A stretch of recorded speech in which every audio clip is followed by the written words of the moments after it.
Hey everybody, it's the first night of the Fortnight of Terror. As you can see from the awesome intro that I made, which I haven't made it yet. Actually, I'm probably going to make that fucking tomorrow, so I don't even know what it's going to be. Probably something with a lot of skulls and weird shit. Of course. A lot shorter than last year, though. So, I thought I'd take a little bit of time out on my post-gym sushi picnic outside this fucking grocery store.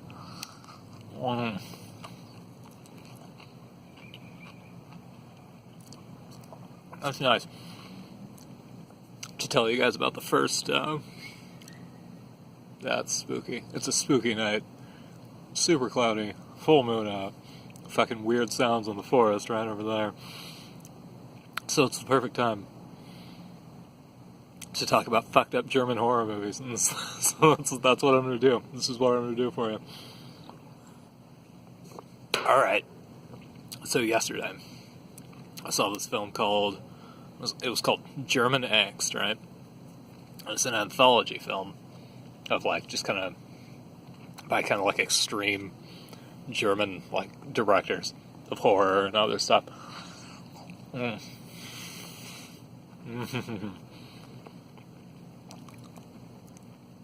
That's delectable.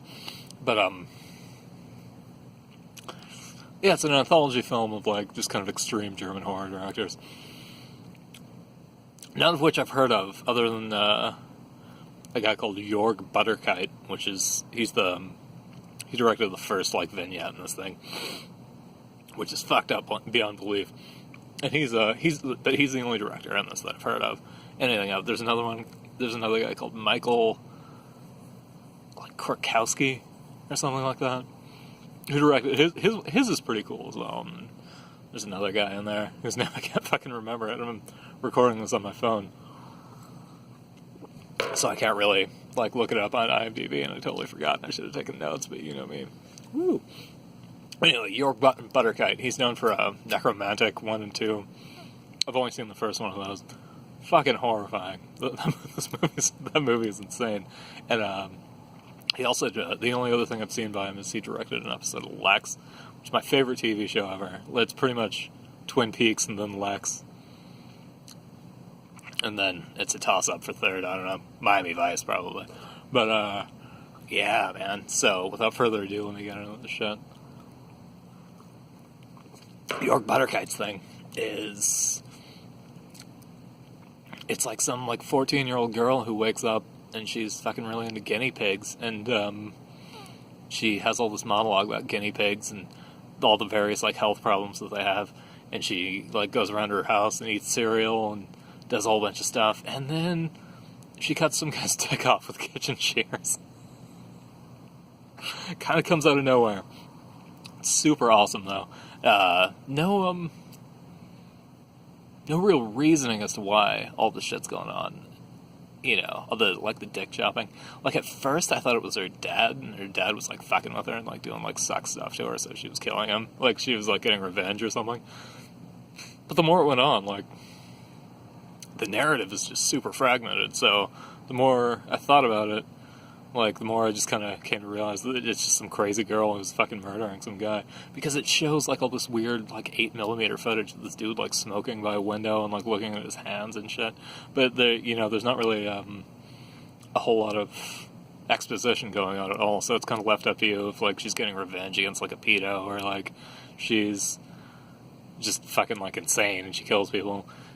Because, like, she goes through this whole, like, spiel about,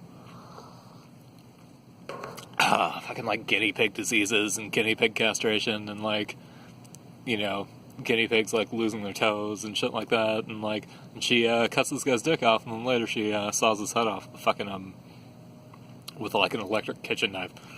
And then she packs up her stuff, packs up her guinea pigs, and fucks off down the road. That's the whole fucking... That's the whole fucking thing.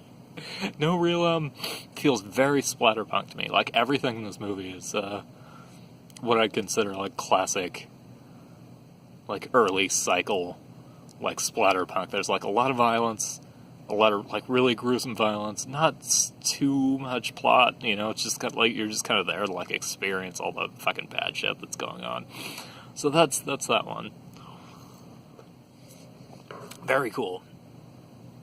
York does a lot of cool shit. He, instead of establishing shots in the beginning of his little vignette, he, does like a montage of like close-ups of like various things, like guinea pig eyes and like this lady like sleeping and stuff like that. And it's just kind of like when you break things down into like their constituent parts and show them like in close-up, they'll look horrifying and like weird. So I think that's what he was going for, like a purpose. But I didn't really analyze it that deeply because I was just fucking shocked by how violent it was. Awesome. Second vignette is by the dude, the Krakowski guy. Korkowski? Something. It's like a super Polish name. But it's, fucking these deaf mute people, like, running around in just, like, an industrial wasteland, fucking, like, chasing each other around, being all cute and shit. And, like, they're super in love. And, they go to this fucking abandoned warehouse full of, like, weird shit. And there's, like, a park bench in there, and they're, like, hanging out on it. And the guy, like, produces this, like, weird fucking amulet, like, out of his pocket, and he starts telling his girlfriend in sign language about, like, a legend of, like, his family and how this is, like, a magic thing. And, like, it goes back to this flashback to, like, World War II. Fucking Heinrich Himmler shows up at this dude's farm in Poland and it's just with a fucking gang of Nazis and just starts fucking shit up, like, horrifyingly. They're just, like, dragging people out, shooting them, and, like, raping people and fucking, like, beating people's heads in and shit. And, like, this, his grandmother, like, hides around the house, right? She's, like, a little girl at that time. And, she fucking makes Heinrich Himmler switch bodies with some other guy with magic, right? And the other guy, like, in Himmler's body, like, shoots everyone and she escapes, and it's awesome, And, like, later, like, back in 2015, I guess, which is when this movie came out, like, these same people get accosted by fucking neo-Nazis in this building. They start, like, freaking out and doing a whole bunch of horrible shit to them, like, torturing them and stuff, like, punching them in the face and, like, fucking, like, threatening them with knives and yelling all this weird nationalistic shit, and, like, of course they can't, like, fucking say anything. Like, at one point they tell them to sing, like, the German national anthem, but they can't because they can't fucking talk, it's, so it's really depressing and gross, and they start fucking him up and, like, punching this guy in the face and stuff. So his girlfriend has the amulet, and he switches bodies with one of the Nazis, and, like, his body's, like, still alive, and the Nazi goes into his body and he can't talk and tell him that it's actually him. So, like, the guy, the deaf guy who, like, switches over, like, it takes him a minute to figure out how to actually, like, speak, but then he does, and, like, he gets, like, his friends to, like, torture that guy in his body, like, real bad. They, like, take a chair and jump up and down on his fucking hands with, like, the feet of the chair on it, and, like, fucking, like, burn him and shit like that. And, like, the deaf girl's trying to get him to stop, but, like, he won't, and, like, the more, because he just, like, hates this dude or whatever, so they're fucking him up, like, really bad, and, like, the more he does fucking, like, weird shit, like, the more he becomes that Nazi. So, like, and I guess that's what happened to Himmler during the war, is, like, he switched bodies with this guy, but then the guy inside him ended up just kind of becoming fucking Himmler, I guess, and that's the end of that, right? Like, they fucking burn this guy alive in a fucking hole, and, like, it's real rough. It's real fucking splatterpunky, like, just, it's hard to watch, like, all the fucking, like, weird torture and, like, freaking, like, gleeful, like, screaming this, like, one lady's doing and shit like that. Super vicious, right? Creepy as fuck. I like that one. That one I probably like the most, just because of, like, how fucking, like, horrendous it was. It was, like, real bad the whole time. Last vignette. Sorry, I can't remember the director's name. It's full on, like, just, like, it's like if Red Shoe Diaries decided to go fucking H.P. Lovecraft and just have some, like, crazy horror shit and, like, a weird sex cult, because it's like this photographer gets in trouble with his girlfriend or whatever, and he becomes, like, a porn addict, and he goes online trying to hunt for girls and stuff, and he ends up going to this weird goth club and shit like that, and he meets, like, some spooky girl. And she introduces them to this, like, weird sex cult where they smoke this crazy, like, herb. I think they're smoking mandrake, which is super bad for you, and you die from that normally, but, like, it's magic and shit.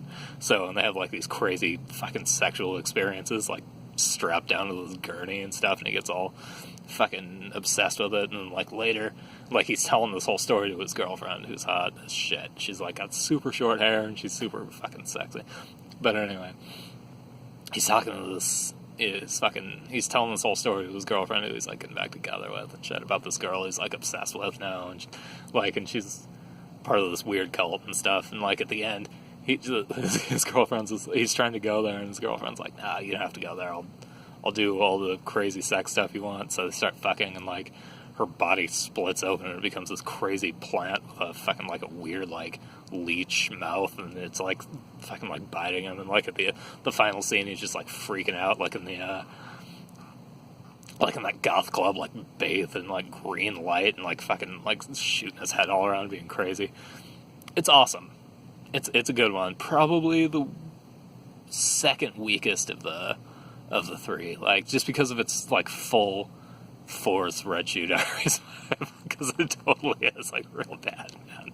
But second one is real or the first one's, like, real disturbing, but it's not, like, I wish there was more narrative to, like, you know, take me to where I needed to go, even though, like, I know that was the director's intent, is to, like, not have any narrative and, like, not actually show anything going on that would, like, give you, like, a concrete idea of why the things in the movie are happening, which is fucking awesome. Yeah, I do like that, but, you know, it was hard to sit through, and I would have liked a little bit more.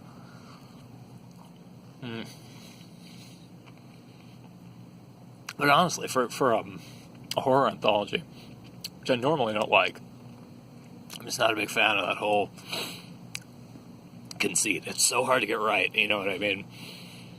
Because you either have to have, like, a really good through line,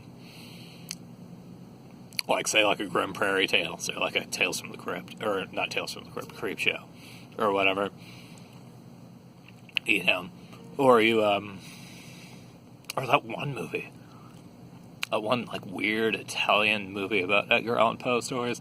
That one's really good. I can't remember the name of it. I'll probably put it in the fucking, down below in the comments. Either that, or I'll fucking mention it in, like, a different thing. That's an awesome film, though. But, most, horror anthologies are just, like, real weak, especially now. Like, I haven't seen one I, like, really, really responded to. Like, there was one, Barbarous Mexico, and it was okay.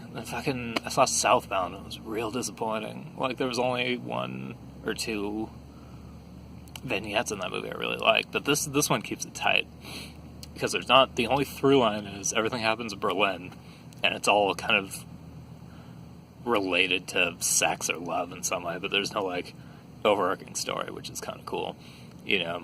And it's just, like, the extremity of, like, the stuff, and, you know, like, the directors involved are all fucking awesome, even though I've only heard of one of them, you know. But it's good times. If you're in the mood for some pretty extreme horror that's going to make you feel real, real gross, and, like, one Red Shoe Diaries fucking moment, which is still gross. It's still real bad, and there's a monster in it. You know, I would check out this Fortnight of Terror. Woo! I would check out fucking German Angst, and I have 13 minutes in, probably running out of space on my phone, so I am done.